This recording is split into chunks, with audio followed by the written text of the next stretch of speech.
Miss March, please, look straight into my eyes. Just like that. Perfect. Now, I'll need you to repeat these next few lines after me, and do so in the same tone of voice. Okay. The sky is blue, not a dazzling display of sparks. The sky is blue, not a dazzling display of sparks. Though dazzling sparks may light up the night sky, they can never outshine the eternal silence of stars. Are you kidding?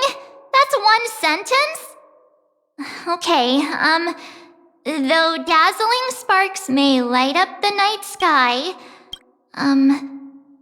they can never outshine the eternal silence of stars? Very good.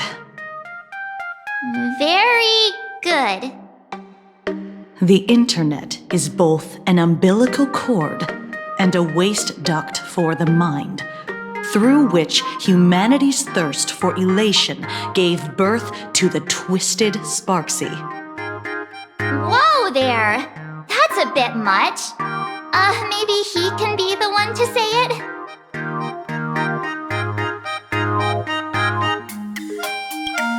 These are the test sentences I improvised according to the guidelines from the Human and Intellitron Emotional Baseline Test. I carefully observe the subject's micro-expressions and tone changes at the moment they say the name Sparksy, to check if they are infected by a mimetic virus. So I passed the test, right?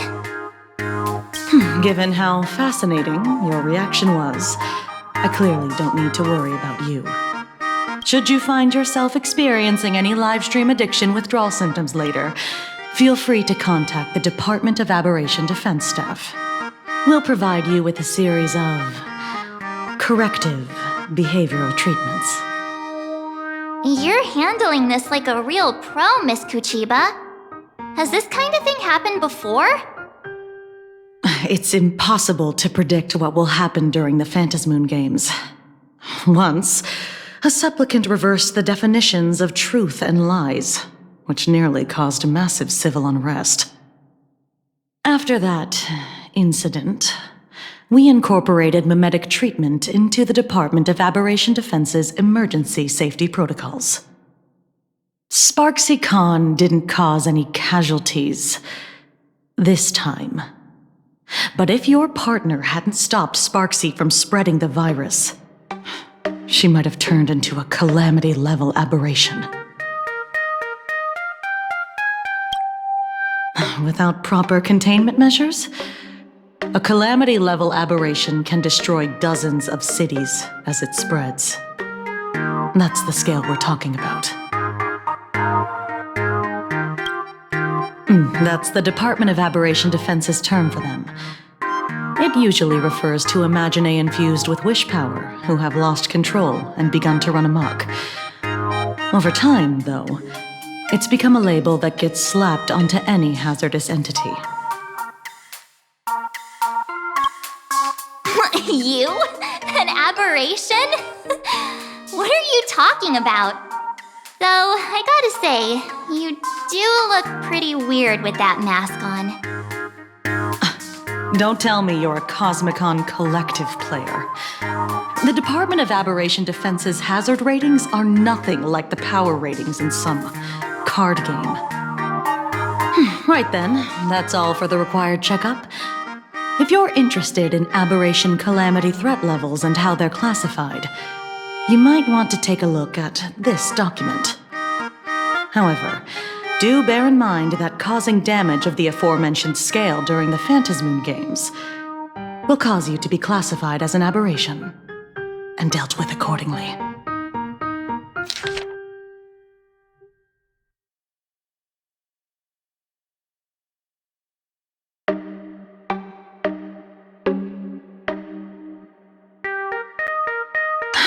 Before I leave, there's one more thing I need to tell you.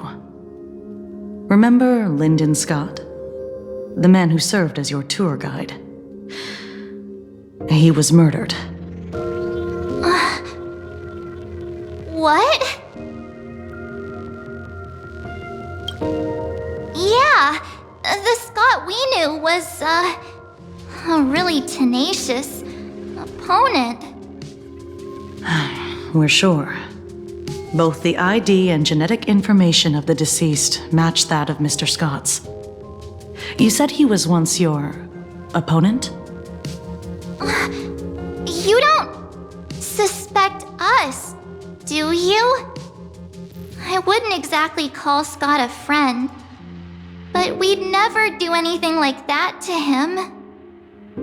Easy there, young lady. I haven't even started asking questions yet. Of course, there's no way the renowned heroes of the Express would harm some lowly IPC employee simply because they had a problem with him. More importantly, both of you have solid alibis. The initial results of our investigation suggest his murder might be connected to the Phantasmoon Games. I'm informing you both of this to warn you to be extremely careful. The Phantasmoon Games are far from a simple game intended for passing the time or relaxation. Anyway, I wish you success. Farewell. Scott. Could he actually... I just can't believe it! But it was Miss Kuchiba who told us, so... it must be true. So, the Phantasmoon Games. Pretty frightening, huh? What's your take? Yeah, I understand what you mean. Scott pops up now and then to give us a bit of trouble, but I'd say he's more of a friend than an enemy, if you know what I mean. If the killer is here for the Phantasmoon Games, they might become our enemy soon. The Phantasmoon Games.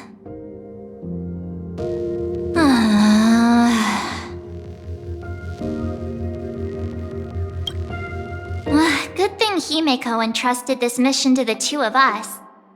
Who would have imagined that the Great March herself would be stopped at the doorstep in the very first round?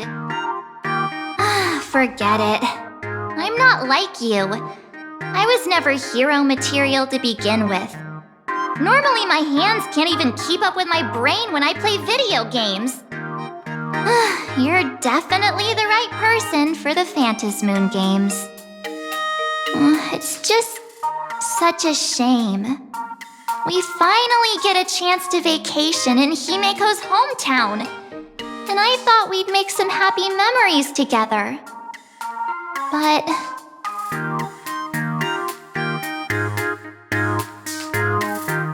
I'll triumph in the Phantasmoon Games in your stead. Alright. But, look, don't push yourself too hard, okay, you? Remember that we've got your back. Oh, right! Where are Himeko and Mr. Yang? They must be getting examined and interrogated too, right? Why don't you send Mr. Yang a message?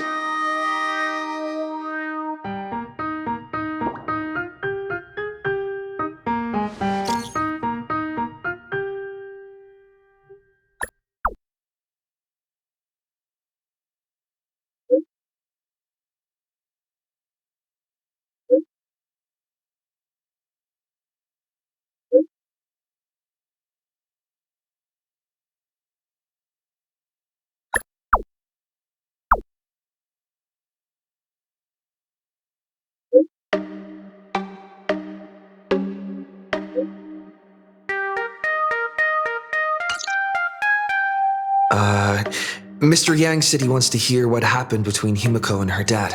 Can't blame him for being curious. I really want to know too.